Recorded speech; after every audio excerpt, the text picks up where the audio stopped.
What's up, house groups? I have just a really short thought for you guys this week because today's MLK Day. My kids have the day off school, and we're about to do some serious sledding. So this week we kicked off a brand new series called Winning in the Wilderness, and we're walking through the book of Daniel.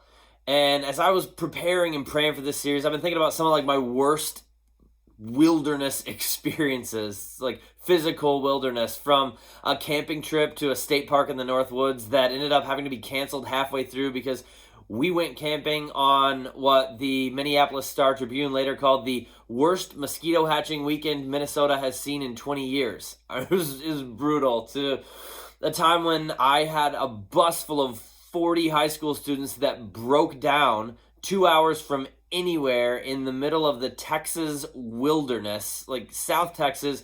It was a 115-degree heat index, and I made Grant and Jeff play worship until one of them flop sweated, and then just changed him out, called the bullpen for a reliever, and it was a crazy experience. And I'm sure there are a whole lot of us who have funny, crazy stories about times where we went into the great outdoors and something awful happened to us.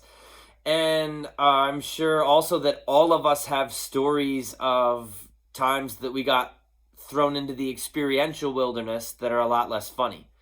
When life got so chaotic that we ended up in a place that wasn't where we were and wasn't yet where we wanted to be. And those moments are really difficult. It's hard to feel like we're in the wilderness. And when we get there, when we find ourselves in unfamiliar, difficult spaces, it's easy to be overwhelmed.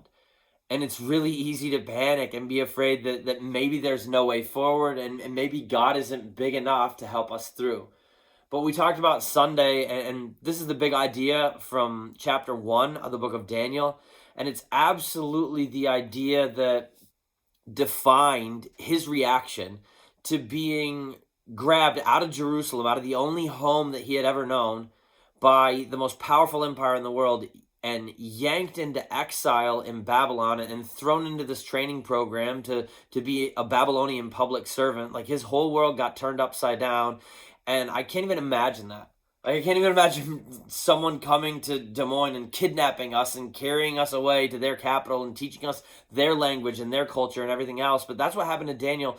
And the big idea of Daniel 1, and the idea that the truth that drove his decision making his entire life, that helped him thrive in exile and win in the wilderness, was that God is bigger than Babylon. God is bigger than Babylon. And Daniel knew it, and it allowed him to live with integrity, faith, and hope in the middle of a world that made it difficult to do that. And for you and me, it's the same thing. Whatever problems you're facing, whatever your Babylon is today, whatever mountains are out in front of you or big scary things are haunting you, if you start to get so overwhelmed that you stop believing God is bigger, if you start to be afraid that maybe God can't help you through, you're going to struggle. And we all have been there. I've been there so many times in so many different seasons. But if we can just remember that our God is bigger than our Babylon, then we can start to thrive in this difficult season that we're in. And we can win in the wilderness.